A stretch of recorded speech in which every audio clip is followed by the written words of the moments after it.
Sean todos muy bienvenidos a este primer capítulo de Global Talk. Primero que todo, mi nombre es Emilio Hernández, director de Emprendimiento e Vinculación de IncuboDEC, la incubadora de negocios de la Universidad de Concepción. Y estamos iniciando esta apuesta en apoyo también de CEMAS, esta plataforma de comunicación de innovación acá en Chile, y con el objetivo principal de poder conectarnos con la realidad que están viviendo otros países, siempre a través de la voz de líderes de emprendimiento e innovación.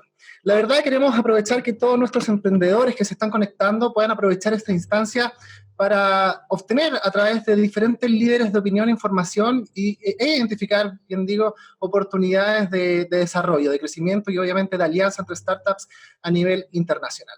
La verdad, como incubadora, muy felices de poder estar iniciando esta apuesta. Vamos a estar desde este mes de junio y durante todo este año, una vez al mes, compartiendo con realidades de diferentes países y, como ya lo mencioné, con líderes referentes a nivel mundial de emprendimiento e innovación. La verdad es que el día de hoy quisimos también partir a lo grande. ¿Por qué? Porque nuestro invitado es muy reconocido, es, fundador y CEO de Startup México. Dentro de los últimos tiempos también ha sido voz y ha sido también uno de los jurados de Shark Tank, este programa mundialmente conocido, iniciándose en Colombia y hoy en día también en México, y ya pronto a estrenar una nueva temporada, así que nos va a estar contando también de eso. Pero antes de dar su nombre, que yo creo que ya todos muy bien saben, vamos a ir con la siguiente nota introductoria.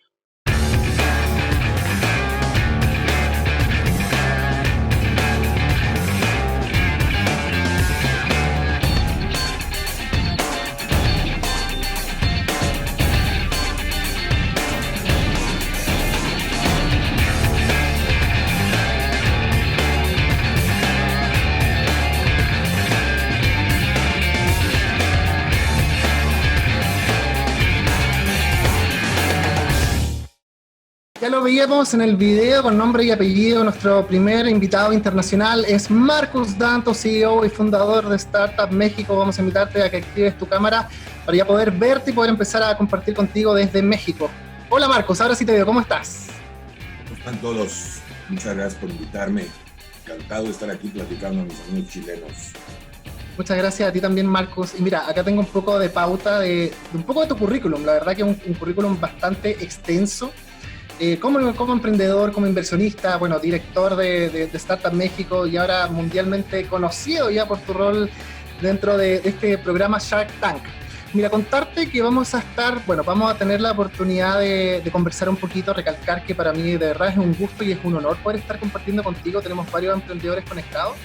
Pero antes de poder tener esta conversación, te vamos a invitar a que tú nos puedas contar un poco de tu visión sobre la actualidad que estamos viviendo a nivel global en Latinoamérica. Así que te voy a invitar para que puedas compartir pantalla, iniciar con tu presentación y terminando ya eso, vamos nosotros con la conversación. Claro que sí. Perfecto. Entonces, yo lo que les quiero platicar es lo que yo considero la gran oportunidad latinoamericana y por qué creo que los latinoamericanos realmente estamos en un momento estupendo para emprender y para generar innovación. Antes de empezar, una breve introducción a Latinoamérica. Todos somos latinoamericanos acá, entonces sabemos de qué hablamos, pero Latinoamérica tiene más o menos el 10% de la población mundial. Tenemos un Producto Interno Bruto como región de más o menos 5 trillones de dólares, perdón. Estamos un poquito abajo de Japón y arriba de Alemania, pero en lo que es el purchasing power, es decir, la paridad de poder de compra, la realidad es que estamos en más de 10 trillones de dólares y estamos arriba de Japón y arriba de Alemania y solo abajo, por ejemplo, de Estados Unidos o de China. Ocupamos en extensión el 13% del planeta, o sea, tenemos una extensión también importante, pero lo más importante es que tenemos una naturaleza privilegiada, tenemos una tierra en extremo fértil, tenemos un excelente clima, y tenemos, para mí, lo más importante, que es el activo de tener gente cálida y amable. Somos gente muy receptiva, gente que nos gusta trabajar, etcétera, etcétera. Entonces, ahora, ¿cuáles son los 4 ejes competitivos que yo veo? Primero, la demografía. Y ahorita vamos a entrar en cada uno de ellos. Segundo, que somos gente que se esfuerza y que trabaja. Tercero, la creatividad de los latinoamericanos. Y la cuarta, el apoyo local que se ha ido generando poco a poco. Y lo voy a comparar inclusive con los años anteriores. Entonces, entremos en la primera. La demografía. Casi todos los países latinoamericanos estamos en una cosa que se llama un bono demográfico. Quiero que vean las pirámides poblacionales. Empecemos por México, que ahorita el 52% de la población mexicana tiene menos de 29 años. Es un país de jóvenes. Perú, 49.5% de gente menor a 29 años. Luego tenemos a Colombia, 48.7%. Argentina, 48%, Brasil 44.9%, Chile 42%. Que déjenme aquí hacer una pausa. Esto no quiere decir que Chile esté en menos, o sea, que tenga una menor oportunidad que los demás. De hecho, lo que quiere decir es que Chile tiene una mejor expectativa de vida que los demás países y por eso tienen menos gente joven. Pero aún teniendo menos gente joven que el resto de los países de Latinoamérica, están en 42% de población menor a 29 años. Y para que vean que no todos los países así, vean, Estados Unidos tienen 39 nada más. Si te vas, por ejemplo, a China es el 37%. Y luego si te vas a países como España es el 29% o Japón el 27%. Entonces, realmente somos un continente de gente joven. El único continente que nos gana es África. Y esto es porque ha habido muchísimos genocidios en África y ha habido muchísimas guerras. Y entonces han matado muchísimos adultos y solo quedan muchos jóvenes. Pero la realidad es que para una zona pacífica, con el clima que tenemos, con la expectativa de vida, etcétera, tenemos ahorita una oportunidad en demografía importante. Y lo que quiero que piensen es que esto es algo que no va a durar mucho tiempo. Ahorita la edad media de Latinoamérica, por lo menos en 2010, era 27 años. En el 2050 va a ser de 41 años. Esto quiere decir que entre hoy y los próximos 10 o 15 años vamos a perder este bono demográfico tan importante. Y por eso ahorita es el momento que tenemos que actuar.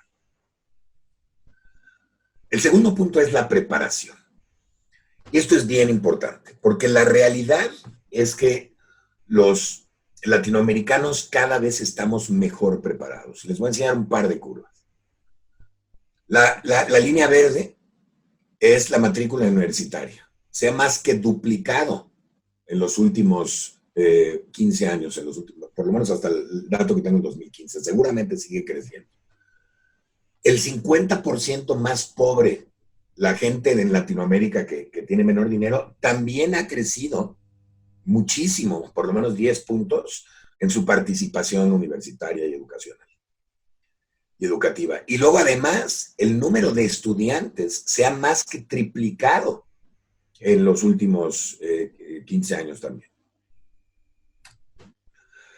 Los latinoamericanos, además, somos gente que constantemente estamos saliendo fuera a estudiar. Hay muchísimos latinoamericanos que salimos fuera, a Estados Unidos, a Europa, hacemos nuestros estudios en universidades foráneas y regresamos a nuestro país. Y además, la otra cosa que es de oportunidad interesante es que hoy, si consideramos que hay 50 millones de gente económicamente activa en Latinoamérica, el 16% está desempleada de los jóvenes. Y esto es muy importante porque hay un desempleo altísimo entre los jóvenes y esto es un motivador muy interesante para generar emprendimiento y para generar innovación. La curva de esfuerzo y motivación a mí se me hace interesantísima, la parte de qué tanto nos esforzamos. Y vean esto, estas son las horas trabajadas anualmente. México es el que más horas trabaja del mundo, Costa Rica, Colombia, luego está aquí Perú, Chile, Argentina y por acá está Brasil. Esta es la media según la Organización de Cooperación y Desarrollo Económico. Entonces, definitivamente Latinoamérica está del lado izquierdo. Latinoamérica somos los países que más trabajamos como región del mundo. Esto tampoco necesariamente es bueno. Esto quiere decir, muy probablemente, que somos países que somos menos eficientes. Pero aquí hay una oportunidad muy interesante educativa, porque ¿a quién prefieren ustedes enseñarles? ¿A alguien que ya trabaja muchas horas a eficientar su tiempo o a alguien que no trabaja a trabajar? Y yo creo que la primera es mucho más fácil. La segunda gráfica que me llama mucho la atención es esta, vean.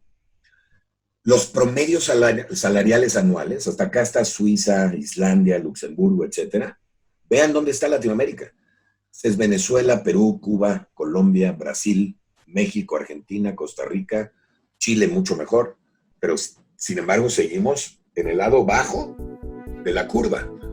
Entonces, no solo tenemos gente dispuesta a trabajar, tenemos una mano de obra relativamente barata. Y esto, anótenlo para el final, porque esto es una oportunidad ahora, pero también es una oportunidad de generar un mucho mejor sueldo con actividades de valor agregado, que van a hacer que se distribuya mejor la riqueza y que tengamos pueblos mucho más equitativos y justos.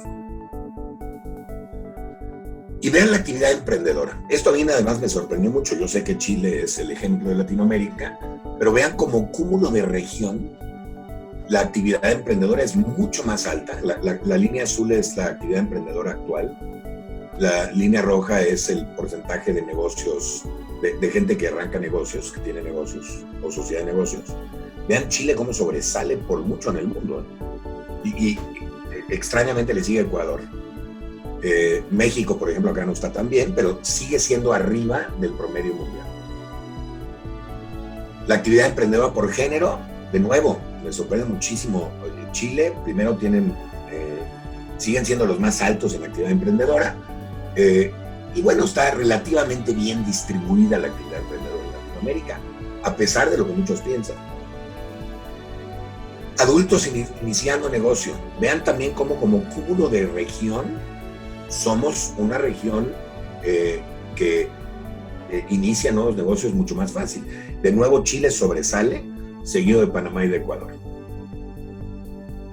Y como cuarta gráfica, y este es lo que nos ha impedido mucho, ¿no? Es básicamente lo que mide esto es, percibimos que hay oportunidad como emprendedores latinoamericanos, pero por el miedo al fracaso no emprendemos. Y aquí Chile sobresale negativamente, y México también.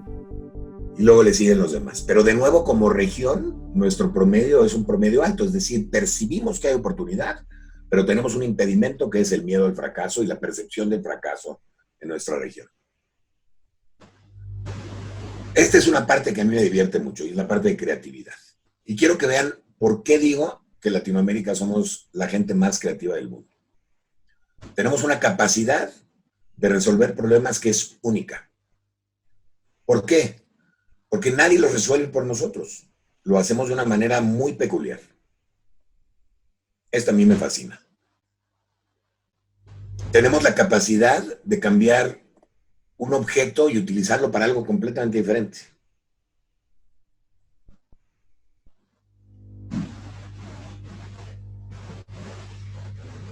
O utilizarlo para lo que fue hecho, pero diferente, ¿no? Un estéreo, por ejemplo, es un estéreo.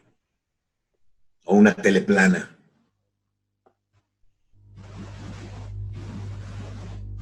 Acuérdense que la necesidad es la madre de la invención y de la innovación, ¿eh? O un aire acondicionado. Inclusive en esta época del coronavirus, por ejemplo, este es un lavabo afuera de una farmacia, improvisado. Este es un camión o un microbús con un mercado adentro del microbús, entonces se vuelve móvil. Así están entregando en algunas zonas de México y seguramente en otras de Latinoamérica Uber Eats. Y bueno, esto lo inventó alguien, una mascarilla para poder fumar mientras tiene uno puesto la mascarilla, ¿no? Y para lo que somos increíbles es para retar leyes. Leyes físicas o leyes de propiedad intelectual. Este es mi favorito, el Jim Morrison. O simplemente leyes, ¿no? Aquí para platicarles algo padrísimo. En México, cuando se puso la ley del cinturón de seguridad, que tienes que usar el cinturón de seguridad para manejar, lo que hicieron al día siguiente de que se puso esta ley, es algo increíble, pero al día siguiente de que sale la ley, sale la camiseta con el cinturón pintado en México. Que además, si lo ven dentro de un vehículo, vean cómo se ve. Ahora, todo esto que les estoy diciendo es creatividad, sin lugar a dudas, pero no es innovación. ¿Por qué no somos innovadores si somos tan creativos? Y la respuesta es, de nuevo, una oportunidad educativa importante. Porque nadie nos ha enseñado innovación. Porque en el currículo escolar rara vez se enseña a innovar.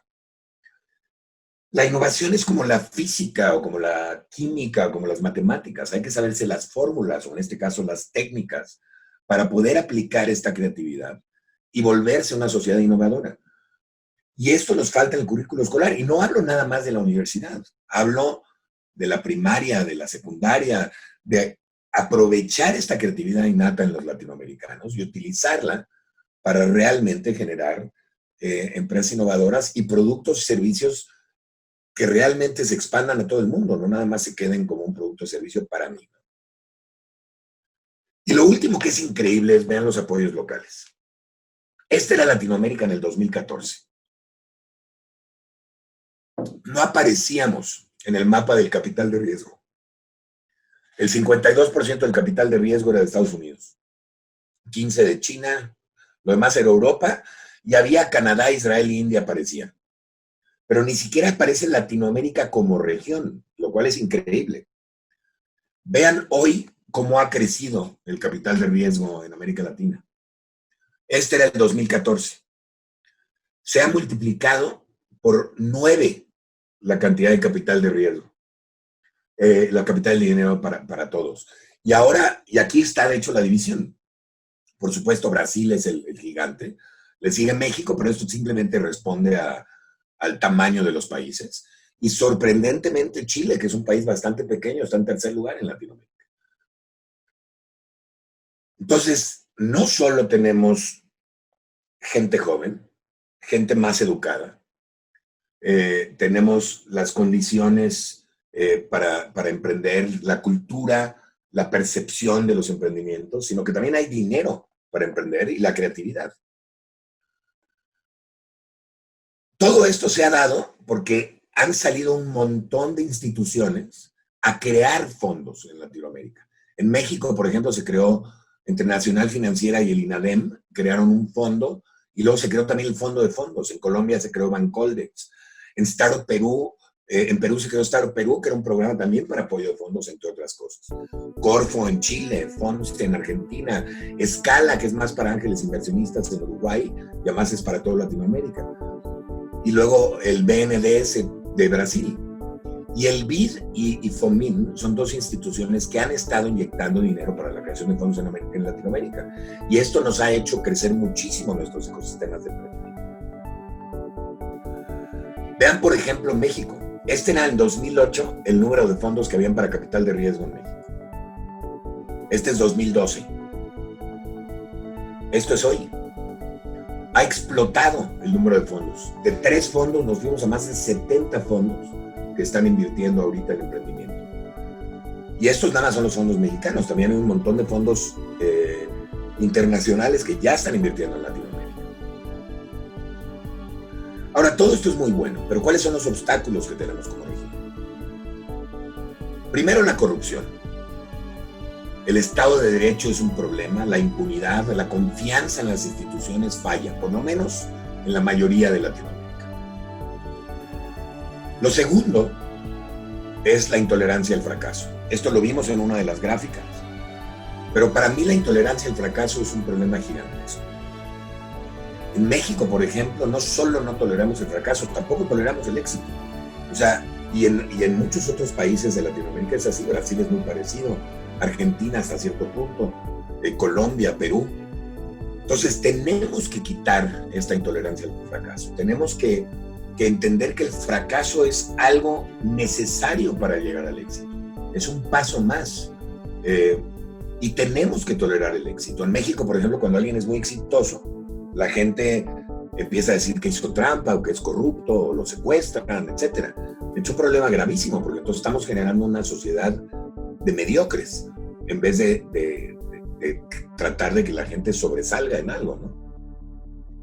Otro problema gigantesco es la aversión al riesgo. Sí tenemos fondos de inversión, sí han crecido mucho, pero siguen teniendo mucha aversión al riesgo, siguen pensando que el arriesgar en estas nuevas empresas, especialmente en etapas tempranas, es muy difícil y es algo que no es compatible con sus economías. Y bueno, el otro problema que tenemos, y este es en mi opinión el más grande, son las salidas financieras. ¿Por qué? Porque tenemos muy pocas salidas financieras. Es muy difícil salir a bolsa. Es muy difícil generar fusiones y adquisiciones, es decir, que las empresas grandes compren a las chicas. Y esto inhibe toda la curva de inversión, porque yo como inversionista o yo como fondo de inversión, lo que estoy buscando cuando invierto es generar dinero. Y si no hay una salida financiera, si no sales a la bolsa, si no te compra alguien, si no me generas dividendos, que es más difícil para un fondo, pues o sea, yo no recupero mi dinero. Entonces esto inhibe la inversión desde el principio. Y por último tenemos una súper amenaza, que son las tendencias populistas que están sucediendo ahorita en toda Latinoamérica.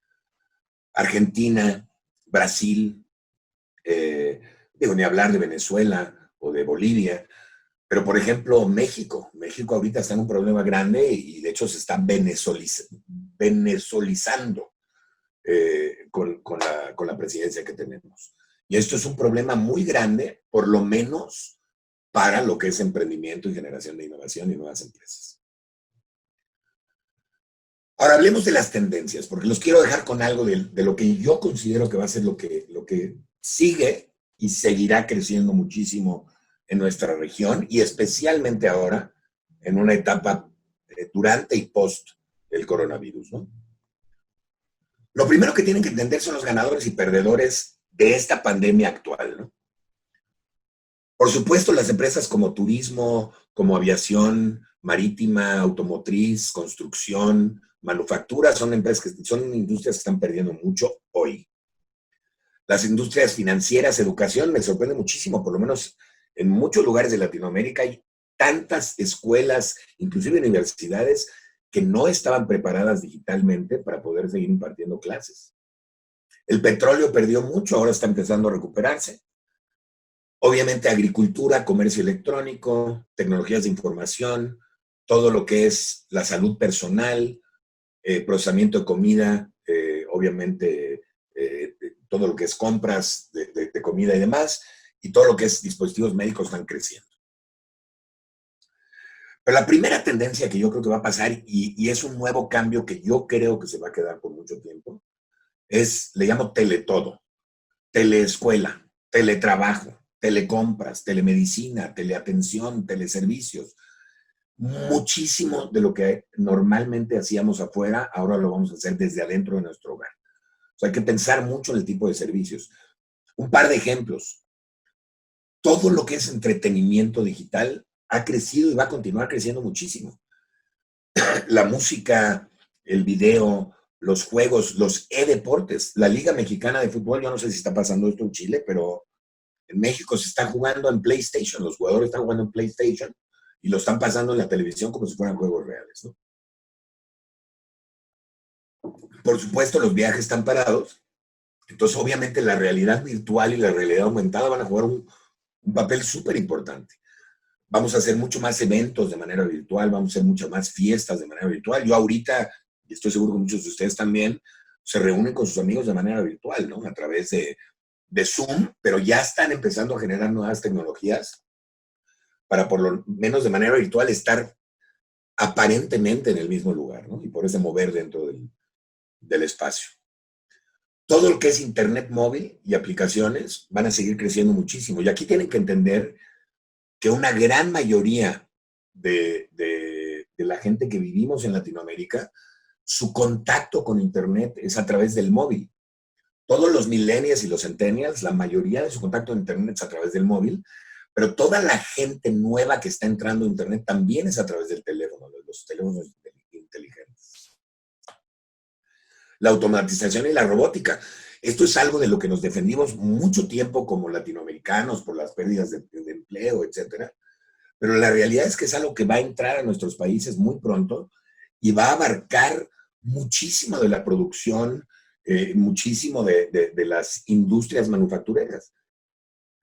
Ahora, en vez de tenerle miedo a esto, tenemos que empezar a educar a la gente para tomar trabajos de mayor valor agregado y no tener miedo de perderlos contra una automatización. Por supuesto, todo lo que es Internet de las cosas, el mundo conectado, es algo que está cada vez más fuerte. Cada vez más necesitamos sensores y estar sabiendo dónde están nuestros hijos, si dejamos prendida la nevera, si la televisión está prendida, etcétera, etcétera, detectores de humo, etcétera, etcétera. Es algo que va a crecer muchísimo en los próximos 5 o 10 años. La inclusión financiera, especialmente la parte de bancarizar a los no bancarizados. Esto es algo gigantesco. Todavía no está resuelto, a pesar de que hay muchísimos esfuerzos. Pero vean, por ejemplo, si vemos las zonas del mundo, Latinoamérica es la tercera zona del mundo después del Medio Oriente y del África subsahara. Somos la zona con peor bancarización. La economía compartida, y más ahora, ¿no? Y más con los millennials y los centennials. ¿Para qué queremos un auto? Si podemos compartir el auto entre varios, ¿para qué queremos comprar un lugar de vacación o de veraneo si podemos utilizarlo varios, etcétera, etcétera? La economía compartida yo creo que va a seguir creciendo mucho, a pesar de las restricciones sanitarias que hay ahora. Todo lo que es logística, geolocalización, cobros y pagos, y especialmente en blockchain, se van a utilizar muchísimo, especialmente ahora que una parte de nuestras vidas va a pasar de manera remota, y sin ir al trabajo, etcétera. Entonces tenemos que resolver toda la parte física, la parte de firma de contratos, la parte de entregar productos, la parte de cobrar físicamente. Ahora que regresen las empresas, pues van a necesitar sanitización, van a necesitar seguridad, termografía, insumos, cubrebocas, cubrebotas, lentes, etcétera, etcétera. Yo creo que esta industria va a dejar todavía muchísimo dinero listo en los próximos meses y quizá en los próximos años. No sabemos cuánto tiempo va a durar esto. Y hay una cosa, yo siento que la gente no se está dando cuenta de las afectaciones reales al estrés de la gente. Yo creo que la gente está en extremo estresada. Estamos estresados porque podemos perder el trabajo, o porque se nos puede caer la empresa, o porque no sabemos si nuestras familias están bien, etcétera. Entonces yo creo que con mucho mayor auge, todo lo que es salud mental, salud física, todo lo que hable de wellness y de well-being y de concientización, yo creo que va a ayudar muchísimo. Y en ese sentido, creo que todas las empresas que se dedican a esto van a tener también un auge importante. Mi otra recomendación es, especialmente para empresas que venden cosas que se consideran de lujo, yo creo que vamos a estar tan dolidos económicamente, unos países más que otros, pero vamos a estar tan dolidos económicamente que vamos a regresar a todo lo que son los productos básicos. La mayoría de la gente va a comprar ropa, va a comprar fruta, va a comprar comida básica, pero no van a comprar lujos. Entonces, ojo con lo que estamos vendiendo, ¿no? Y también con los ciclos de venta. Yo creo que tenemos que acortar los ciclos de venta muchísimo. Por ejemplo, si vendes a corporativos, hay que venderle a empresas un poco más chicas, porque el dinero no es tan elástico y no nos va a durar tanto tiempo. Aquí nada más una gráfica que les quería compartir de, por ejemplo, lo que se está comprando, ¿no? La compra número 1 en abril, por ejemplo, eran guantes. Pero vean todo lo que se está comprando.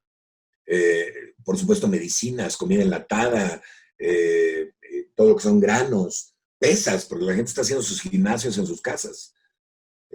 Papel de baño, quién sabe por qué, pero pues, se compra muchísimo. Y luego vean lo que no se está comprando. Y si se fijan, todo esto entra en la categoría de lujos. Entonces, esto nada más para probar el punto anterior de que los lujos yo creo que no van a ser un buen negocio por lo menos unos meses después de esto. Y ahora vean cómo todas las categorías de todo lo que se está vendiendo están a la baja. Todas están cayendo. Cada vez la gente está comprando menos. Cada vez estamos generando mucho menos ventas como empresas, ¿no? Entonces hay que tener mucho cuidado también con esto, porque va a haber menos dinero para correr. Pero aquí lo que es increíble es que todas las categorías bajaron ya para mayo. Creo que la parte de impacto social siempre ha sido importante. pero ahora va a tomar una importancia mucho mayor. Creo que todas toda la gente que tiene una desventaja, digamos, los ancianos, la gente con alguna capacidad diferente, los niños, etcétera, etcétera, espero que como mundo estemos tomando una mejor conciencia. Y quiero que vean esto. De las regiones más inequitativas del mundo, vean América, vean Latinoamérica. La única que nos gana es esta parte de Sudáfrica, de África, el sur de África. Pero de todos los demás países, de regiones del mundo, Latinoamérica, y me sorprende que Chile esté también al nivel de México y de Brasil. Y bueno, por supuesto, la parte ecológica, ¿no? Yo también esperaría, y eso es más un sentimiento personal que una tendencia que yo vea, pero yo me imagino que esto nos ha ayudado a valorar mucho más el mundo en el que vivimos. Nos dimos cuenta que ahora que bajaron los vehículos, muchas ciudades inclusive dejaron de tener smog, no la Ciudad de México, porque pues, nuestra acumulación es gigantesca, pero inclusive ciudades en China y en otras partes del mundo bajaron sus niveles de smog, animales salieron a las calles, etcétera, etcétera, y espero que esto nos haga apreciar un poco más la naturaleza y la ecología, y por eso creo que va a haber una tendencia hacia eso. Entonces, para acabar, déjenme decirles esto. Yo creo que Latinoamérica hoy se encuentra en un momento espectacular, en un momento en donde tenemos la oportunidad de cambiar nuestras economías, por todo lo que les dije y por muchas cosas más, de una economía basada en eficiencia, en sacar recursos del suelo o en manufactura o en maquila, en cosas de bajo valor agregado, y convertirla en una economía de alto valor agregado, basada en conocimiento, basada en innovación. Y los países latinoamericanos que logren hacer esto, yo creo que van a ofrecer unas oportunidades brutales para su población y para la gente que vaya y viva en ellos. Y los países que no logren hacer este cambio, creo que van a ser rebasados por muchísimos países del mundo, porque el emprendimiento y la innovación es algo que está pasando también en África, y también en Europa, y también en Asia Menor, y también en muchos otros lugares. Entonces va a ser una competencia muy dura y muy fuerte para colocarse como países innovadores. Y déjenme acabar nada más con esta frase. La frase dice, ya les dejo mis datos, dice, no hay nada más poderoso que una idea cuyo tiempo ha llegado. Y para mí ha llegado el momento de dos cosas. El primero es que el mundo reconozca que la innovación y el emprendimiento no vienen nada más de los países que se consideran avanzados o que se consideran de primer mundo. De hecho, los países como los nuestros deberían ser mucho más innovadores, por dos razones. Somos más creativos y porque tenemos más necesidades. Pero quizá la segunda y la más importante es que tenemos que exigir como sociedad que el emprendimiento y la innovación sigan siendo un punto focal de nuestras economías. Porque vean todo lo que pasa cuando se emprende. Cuando tú emprendes, generas oportunidades de trabajo. Generas oportunidades de trabajo de alto valor agregado, por lo que se distribuye mejor la riqueza, se baja el crimen, se incrementa el poder de compra, se mejora la economía, sube la competitividad. Vean todo lo que se arregla. Esto es un modelo que ha estado probado en varios países del mundo, incluyendo Chile. Estuvo probado por muchos años. Entonces, tenemos que seguir haciéndolo. No podemos perder ese eje, porque es la única manera de convertir a nuestras sociedades en sociedades mucho más justas, mucho más competitivas y mucho más equitativas. Y yo aquí paro. Muchísimas gracias por tu presentación. Y mira, comentarte de que nosotros llevamos 2 semanas aproximadamente invitando a nuestros emprendedores y emprendedoras a que nos hagan preguntas de qué les gustaría saber respecto de tu vida, respecto de lo que tú piensas en emprendimiento, en innovación. Y yo creo que gran parte de las cosas que preguntaron tú las diste la respuesta ahora en esta presentación. Ahora, para poder ya partir... Lo siento mucho, no estaba planeado.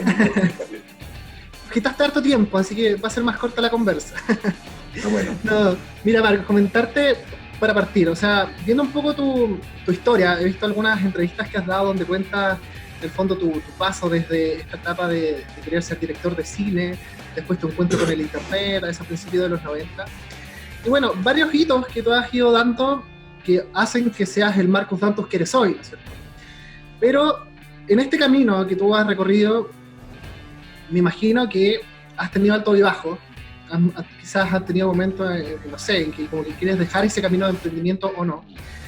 Y para partir quisiera preguntarte si te has preguntado alguna vez si es mejor o mejor estar en una empresa trabajando quizás con un salario que yo sé que me va a llegar al final de todos los meses, con un horario que tengo súper claro y estructurado, a asumir el riesgo, el desafío. Yo varias veces lo menciono, que emprender es para valientes. Uno sabe realmente, bueno, no tienes horario, no sabes si ese sueldo que te puedes pagar lo vas a poder volver a pagar en los meses que vienen. Entonces, si te has preguntado a veces si es mejor estar en una empresa con este perfil que yo te planteo o seguir emprendiendo. Mira, me lo he preguntado muchas veces. Cuando yo salí de la universidad y empecé a emprender, la mayoría de los amigos que salieron de la universidad conmigo se volvieron banqueros o se metieron en alguna empresa. Y bueno, a los 5 o 10 años de haber salido de la universidad tuvimos la primera reunión de salida y la verdad es que me sorprendió muchísimo cómo todos eran mucho más ricos que yo, ¿no? Eh, y por supuesto que llegan momentos en la vida en que te pones a pensar, oye, quizás sería mejor que yo trabajara en una empresa, hiciera una carrera, etcétera, etcétera. Pero la realidad es que el emprendimiento no es para todos, así como el tener una carrera corporativa no es para todos.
universitaria, y súper alineado a qué tan importante crees tú que para emprender es necesario tener una carrera universitaria, un título, algún como documento, título que te avale, o efectivamente desarrollar estos conocimientos en el camino, más allá de una carrera específica, sino que ir tomando cursos o cosas que vayan más alineadas a lo que tú realmente quieres hacer.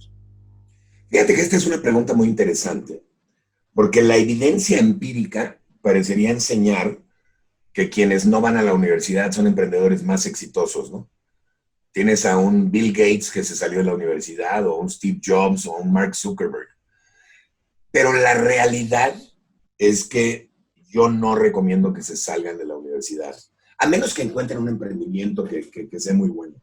Yo creo que las universidades, a pesar de que tiene muchas deficiencias todavía el sistema educativo en nuestros países, en el mundo en general, no nada más en nuestros países, yo creo que sí te da un conocimiento mucho más global de muchas cosas, ¿no? Por ejemplo, he visto muchos emprendedores que no tienen ni idea cómo leer estados financieros, que no saben cómo leer una balanza o un flujo de caja.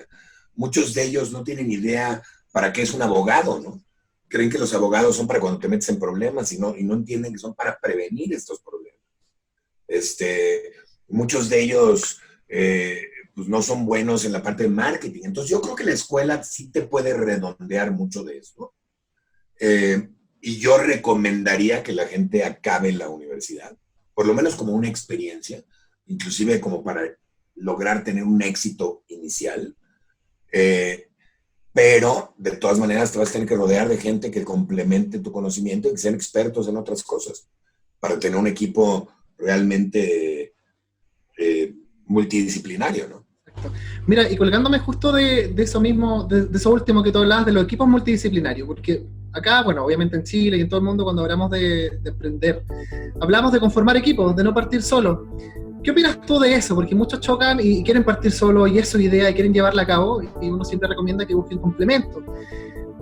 Tú, si nos puedes también alinear eso con tu historia, de cómo partiste, si partiste solo, fuiste sumando equipo en el camino o partiste con un equipo conformado, y cuál es tu recomendación para aquellos que están partiendo. Fíjate que solo no vas a llegar muy lejos. Son demasiadas cosas que te van a pasar. Yo empecé sin querer, porque la verdad es que mi historia, de nuevo, yo quería ser cineasta, tú ya escuchaste mi historia. Yo, cuando empecé en México.com a principios de los 90, ni siquiera sabía que existía el internet como es ahora y con fondos de inversión y etcétera. Todo esto me sorprendió muchísimo. Y yo no hubiera podido llegar a tener el éxito inicial que tuve si no hubiera tenido socios y mentores que tuvieran esa experiencia y que me ayudaran a lograrlo, ¿no? Entonces, yo para nada les recomiendo un camino solos. No importa si tienen más o menos porcentaje. No importa ni siquiera si tienen más socios o no, aunque para mí un equipo perfecto es un equipo de 3 socios, 2 o 3 socios. Pero por lo menos tienen que rodearse de mentores y de gente que los quiera ayudar y que sepan más que ustedes en algunas áreas. De todas maneras. Oye, Marcos, y ya en este camino que te estoy llevando un poco de las startups que van partiendo y ya empiezan a realizar sus prototipos, sus validaciones técnicas, comerciales, qué sé yo, y llega el minuto que ha estado como bien en boga, y yo creo que tú lo estás viviendo también ahora por tu rol dentro del programa Shark Tank, de cuando llegan a hacer el pitch. Ese pitch, ¿no es cierto?, que puede ser 1 o 3 minutos o 5, donde los emprendedores tienen que contar su idea para seducir a una contraparte que puede ser para obtener financiamiento público, privado, para vender, qué sé yo. ¿Cuál crees tú que es la parte donde más fallan los emprendedores y qué es lo que se necesita para llegar a ser efectivamente un rockstar de los pitch? Fíjate que una cosa que se enseña en todas las incubadoras, y estoy seguro que ustedes la enseñan y a profundidad, es la parte del elevator pitch. Y aquí es donde más fallan. Fallan por muchas razones. Fallan porque lo hacen muy técnico, especialmente si son ingenieros en el equipo. Fallan porque lo hacen muy largo, y la verdad es que la gente que te está escuchando no tiene la paciencia. Fallan porque no sintetizan bien los puntos importantes que quieren dejarte en la mente.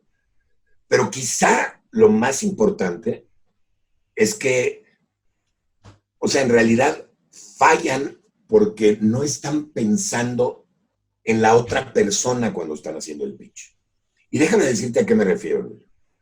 Cuando alguien llega y te pregunta a qué te dedicas, lo que tú tienes que pensar es que en realidad lo que te está preguntando es de qué me sirve a mí lo que tú haces. Y así es como tienes que presentarlo. Entonces, cuando yo hago un pitch, yo tengo que pensar en la persona a la que le estoy pitchando.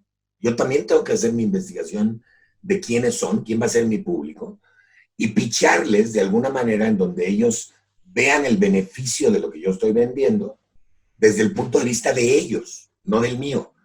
No me sirve decir que soy la mejor empresa del mundo en biomedicina. Lo que me sirve a mí decir es que te voy a arreglar unos problemas médicos que tú tienes o que tienen en tu familia. Entonces, es un punto que parece muy sencillo, pero esto mezclado con la falta de sintetización, con usar lenguaje coloquial, etcétera, son las fallas más fuertes que yo veo. Porque si no generas interés en esos primeros 30 segundos, un minuto, va a ser muy difícil que generes interés en el resto de la presentación. De todas maneras, oye Marcos, y bueno, yo no sé si te ha tocado alguna vez ver pitch de startups chilenas allá en México, pero me recuerdo una conversación que tuve hace un par de semanas con gente de Seedstars, también allá en México, donde me contaban de que a ellos les llamaba mucho la atención porque de repente llegan startups argentinas o startups chilenas, y la verdad que las chilenas, por lo general, me decían ellos que tienen mayor nivel técnico, mejores modelos de negocio, muy superiores a las argentinas, por ejemplo, en este caso, pero la personalidad o la pasión que presentan los argentinos al presentar sus proyectos, la verdad que realmente te cautivan y te enamoran. ¿Qué tan cierto es eso? Es que te iba a decir exactamente lo mismo. La realidad es que los pitches de proyectos chilenos que yo he visto son muy buenos, técnicamente, pero creo que les falta personalidad a los emprendedores. Creo que les falta esa personalidad de ventas. Acuérdense que todo el tiempo están vendiendo. Y aunque no lo crean, una de las cosas más importantes para un inversionista es que te caiga bien el emprendedor, que tengas ganas de trabajar con ellos, porque pues, esto es como un matrimonio. Cuando yo invierto dinero en su empresa, vamos a estar juntos un rato. Y entonces es importante que nos llevemos bien y que tengamos una buena relación. Y esto empieza desde el pitch inicial y de cómo lo veo. Yo no quisiera generalizar. Ha habido pitches muy buenos chilenos y muy malos argentinos, ¿no? Pero en materia de pasión, quizá también por la personalidad argentina, ¿no? Che, porque los argentinos son más. Pero no sé, o sea, sí es cierto, es correcto. Perfecto. Oye, mira, y colgándome un poco de unas preguntas que están haciendo en el chat también para integrar a los emprendedores que están en línea. ¿Quién pone las reglas del pitch? ¿El emprendedor se tiene que adecuar a los minutos o el tiempo que le pone la contraparte? ¿O ellos tienen que preparar un pitch adecuado si van a un inversionista, si van a un cliente?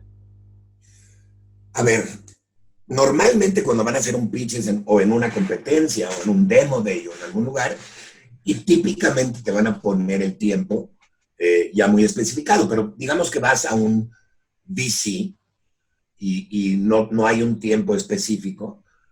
De todas maneras, yo la regla que sigo es menos es más. Siempre. Mientras más corto el pitch, mientras menos detallado, vas a generar más interés. Porque el misterio genera interés. Hay muchos emprendedores que cometen el error, y eso es otra cosa de las que decimos nosotros en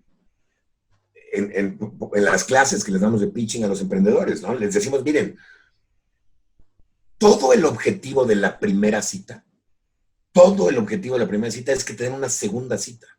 No es cerrar la inversión. La inversión nunca la va a cerrar en una primera cita. Lo único que quieres hacer en la primera cita es que los cuates te digan, vente otro día y vamos a hablar más profundamente. Entonces, si tú llegas, por ejemplo, y les voy a dar un ejemplo muy burdo, ¿no? Pero si tú llegas con un VC y le dices, ¿te das cuenta de este problema que tienes? Sí, nosotros te lo podemos arreglar y nos vamos a ser millonarios. Y te paras y te vas, te garantizo que te van a dar una segunda cita para ver qué diablos es lo que dijiste. Pero si tú llegas y les explicas todo, hasta la parte tecnológica, hasta el cansancio y aburrimiento, ¿para qué te van a dar la segunda cita? Entonces, este es un truquito que deberían de hacer, ¿no? Hacer los pitches cortos, decirlo lo más rápido posible, dejarlo lo demás para la sesión de preguntas y respuestas y tratar de conseguir esa segunda cita, donde ya seguramente se van a meter mucho más a profundidad en la parte financiera, en la parte tecnológica, etc. Marcus, hablando un poco, vamos a estar leyendo también las preguntas. Le agradecemos a Pablo Quevedo que hizo esta pregunta que te acabo de hacer. Pero ahora, avanzando un poco a la situación actual, que harto también tú estabas hablando en tu presentación, hay una palabra que se ha hablado mucho que tiene que ver con la reinvención que tienen que tener los emprendedores, súper alineado también a la creatividad, que tú también hablaste en tu presentación. ¿Cómo ves tú esta relación de estos conceptos, hablando de creatividad, de generar ideas, considerando que efectivamente es fundamental reinventarse como persona y lógicamente como negocio, dada la situación que estamos viviendo ahora? Es que lo hacemos como parte de la adaptación del ser humano. El ser humano, la verdad es que tiene una capacidad de improvisación y adaptación que a veces no nos damos cuenta. Dense cuenta ahora, ¿no? Las empresas se están reinventando, especialmente las empresas que realmente están afectadas. Les doy un ejemplo. Vayan a ver creo que se llama LATAM, ¿no? La línea aérea, pero igual que Aeroméxico, yo les garantizo que ahora incrementaron, por ejemplo, los vuelos de cargas. ¿Por qué? Pues porque no hay pasajeros volando, entonces de alguna manera tienen que sobrevivir.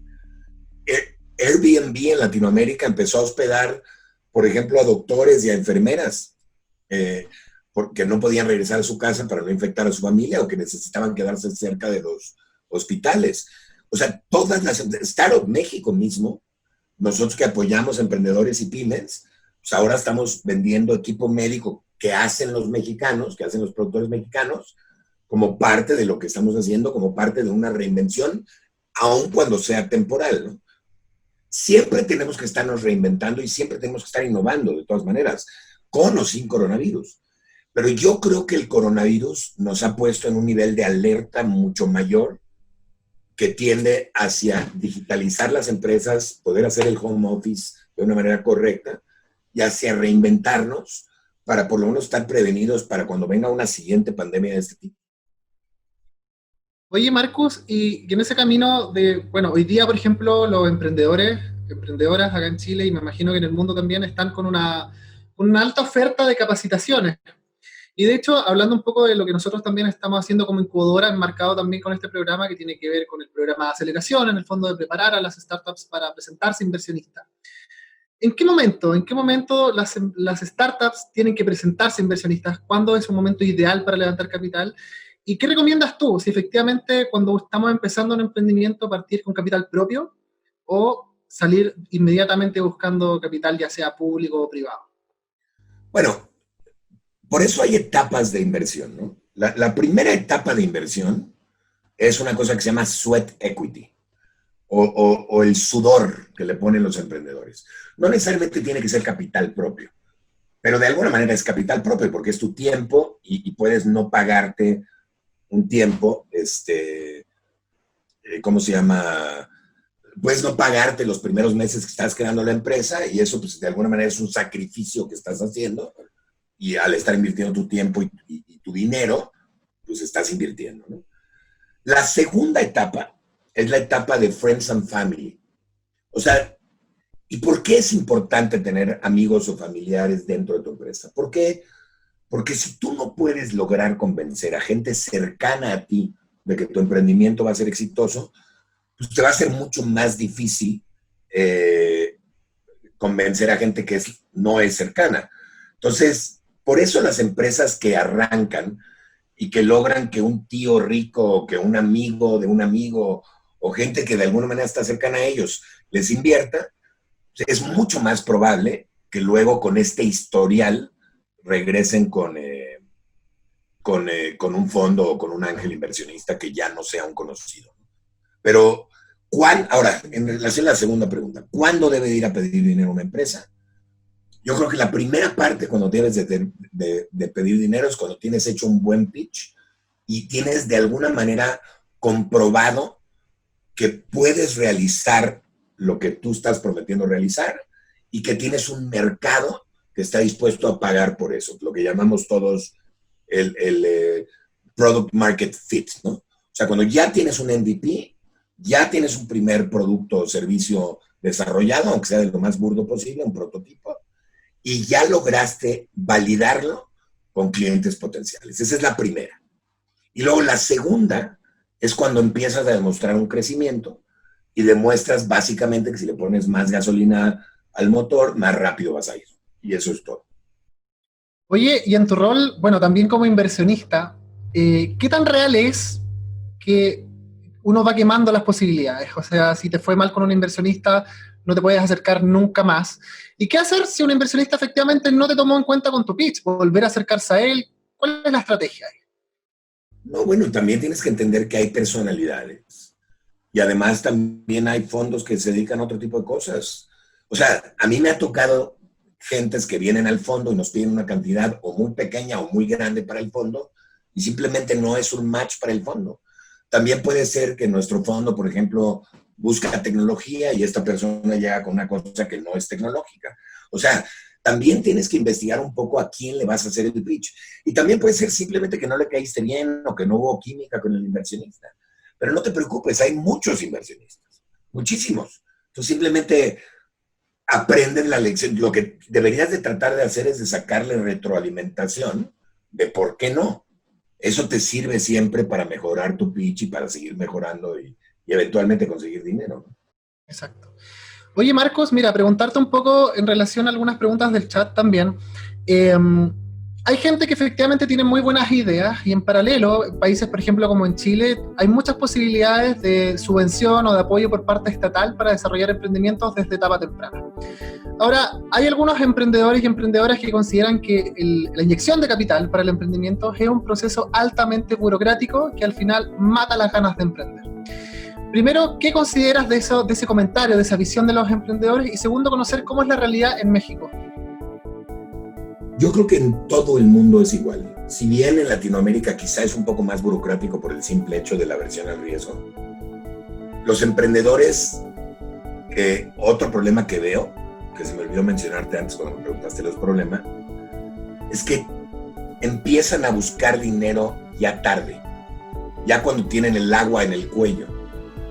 Y eso obviamente hace que les parezca hiperburocrático y súper tardado el proceso de inversión.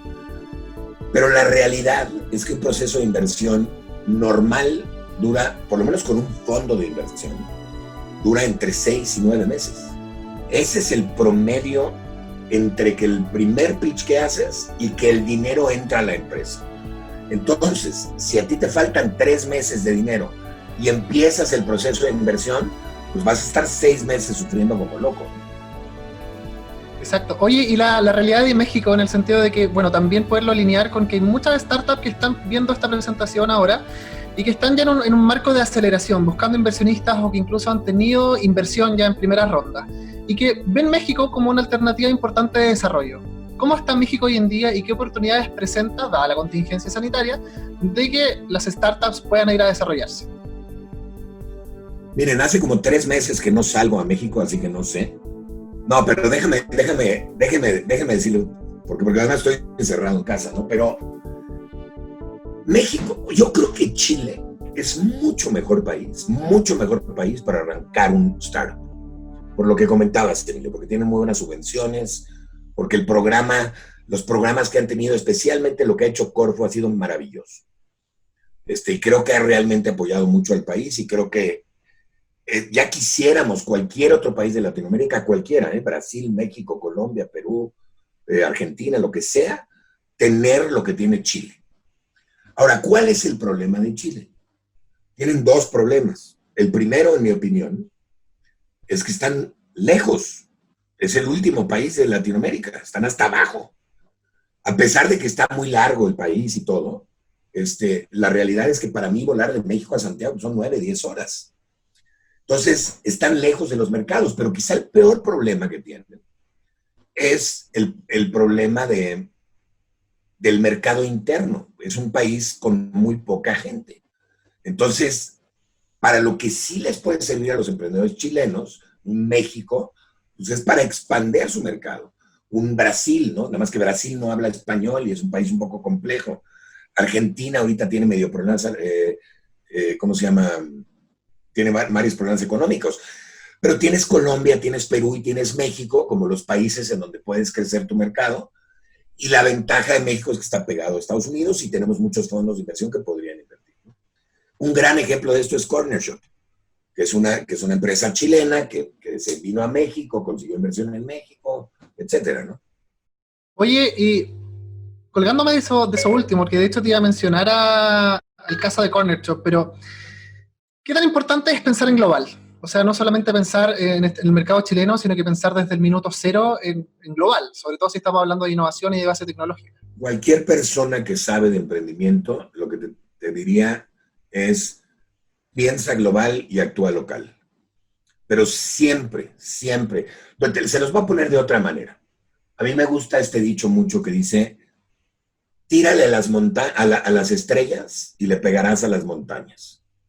O sea, dispara hacia arriba, a ver a dónde llegas.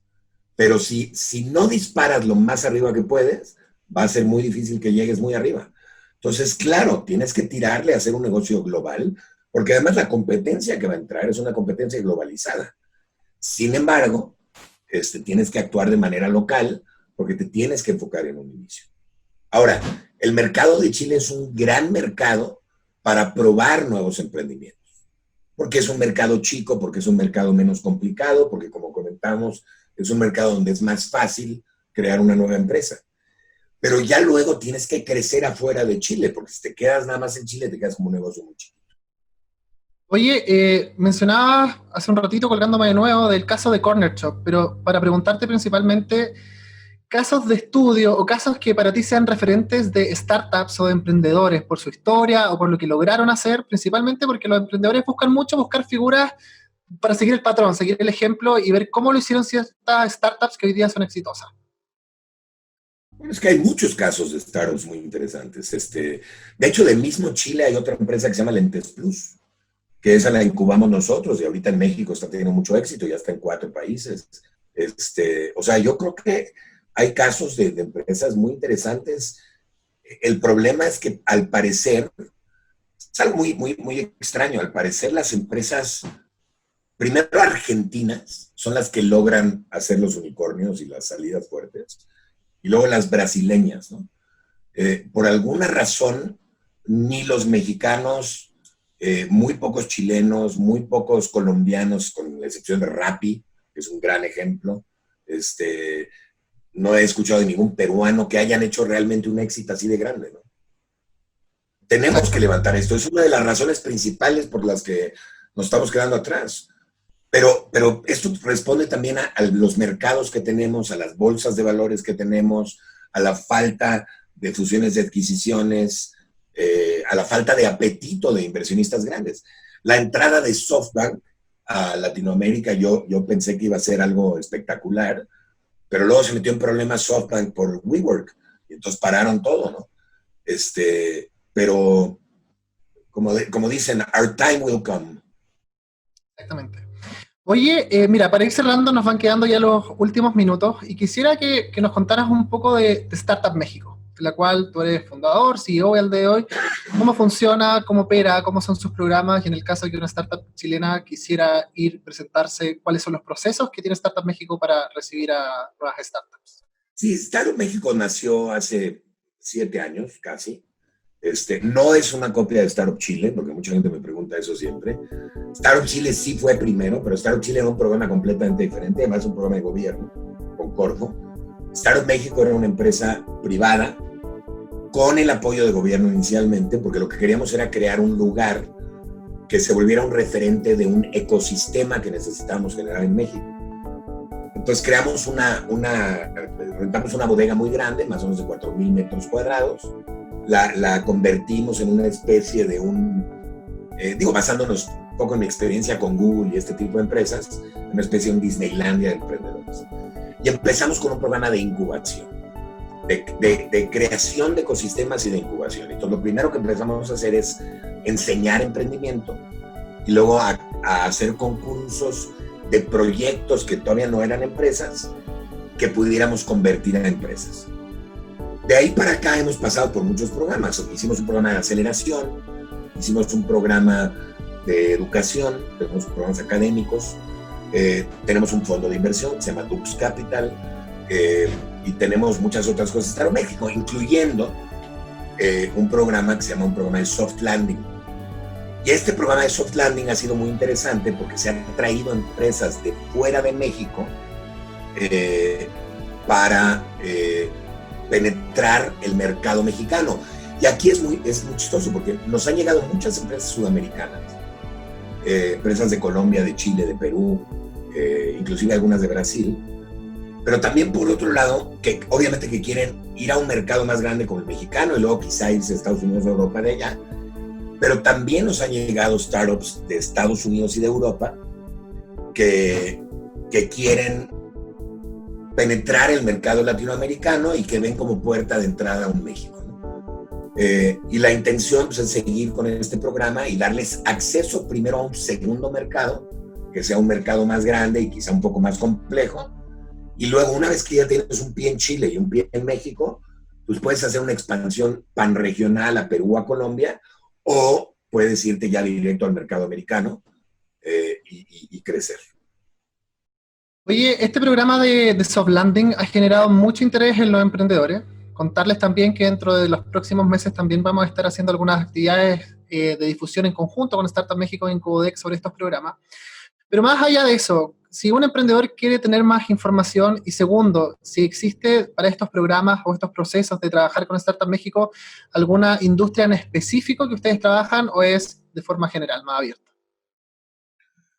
A ver, perdón, me perdí en la pregunta. O sea, la pregunta es, ¿de qué manera específica trabajamos? Sí, y cómo las startups que quieran desarrollar soft landing allá con ustedes lo pueden hacer y si para eso hay que ser de alguna industria en específico o no. Ninguna industria en específico. Lo que nosotros proveemos es, primero, obviamente el lugar físico donde pueden trabajar. Segundo, les ayudamos con todos los trámites legales y formales que se requieren para abrir una empresa en México. Tercero, los presentamos y les conectamos con empresas que les interese comprar, con contactos de posibles clientes, etcétera. Y cuarto, los ayudamos a acercarse a fondos de inversión mexicanos que quizá podrían estar interesados en invertir en sus empresas, ¿no? Y con contacto con mentores y etcétera, etcétera. O sea, es un programa como un programa de aceleración, pero ya en otro país. ¿Y estos tienen fecha tentativa pensando en la situación que estamos viviendo hoy en día? ¿Está pronosticado para el 2021 a partir de cierta fecha o todavía hay que estudiarlo caso a caso? Mira, Emilio, nosotros pensamos que íbamos a tener un par de programas de soft landing este año. La verdad es que si me preguntas hoy, todavía no se ve cuándo vamos a salir realmente a esta nueva normalidad, pero yo todavía lo veo lejano. Yo creo que esto en México se va a empezar a estabilizar a finales de agosto. Entonces tendríamos que empezar a pensar en esas fechas, asumiendo que no haya un regreso de la enfermedad, que ha pasado en varios países. Países que habían manejado muy bien la pandemia, como China, como Israel, ahora están empezando a enfermarse otra vez. Entonces, yo creo que hay que tomarlo con calma todavía. De todas maneras. Oye, Marcos, mira, primero agradecerte, pero antes ya para cerrar, bueno, fue de mucho interés también por los emprendedores, aparte de tu historia como emprendedor y por Startup México, lógicamente por este programa, que también yo me declaro un fan, ¿no es cierto? Shark Tank. ¿Cómo ha sido esta etapa? Ya como me imagino un poco más, que hasta te reconocen un poco más a nivel mundial. Se viene también una segunda temporada y sobre todo por esa lógica que hemos hablado harto de la presentación del pitch. ¿Cómo ha sido esa experiencia? ¿Y qué le puedes recomendar también a los emprendedores que aspiran a estar ahí? Primero, aclararte que Shark Tank México va en su 5ª temporada. De hecho, creo que fuimos 2 años antes que Colombia, ¿eh? Pero ha sido muy interesante. Mira, a mí me invitaron al programa en la 2ª temporada. En la primera no. En la 2ª temporada tuve un poquito de acercamiento y la verdad es que a mí me dio un poquito de miedo estar en un programa porque en México hay todavía mucho crimen y etcétera. Y esto de estar tan reconocido no me gustaba tanto como idea.